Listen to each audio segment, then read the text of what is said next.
దేవుడి లోకంలో వచ్చినప్పుడు 12 మంది ప్రాముఖ్యమైన వారు అన్నప్పుడు అందులో ఒకడు ఉన్నాడు, యూదా ఇస్కరియోతు. యూదా ఇస్కరియోతు అప్పు చెప్తాడని తెలిసి కూడా యేసు ప్రభు తనతో పెట్టుకున్నాడు. కానీ ఒకసారి యూదా ఇస్కరియోతు యేసు ప్రభు దగ్గర పరిచర్య చేద్దామని వచ్చినప్పుడు ఏ ఉద్దేశంతో వచ్చాడు? అప్పచెప్దామని వచ్చాడా? హేట్రేట్తో వచ్చాడా? కోపంతో వచ్చాడా? No no no, he came genuine. యూదా ఇస్కరియోతు సంగతి యేసు ప్రభు ముందే తెలుసు, కానీ యూదా ఇస్కరియోతు ఇదిగో నేను నాశనం చేస్తాను, ఇక వస్తానని రాలే. ఎందుకంటే ఈ మాట చెప్పినప్పుడు మనం పరీక్షించుకోవాలి.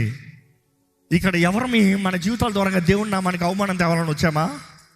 ఎవరు ఆశబలం? ఇన్ఫాక్ట్ ప్రార్థన చేస్తాం, దేవా నీ నామానికి అవమానం తెచ్చాలనుకుంటే నన్ను ముందే తీసే ప్రభు అని.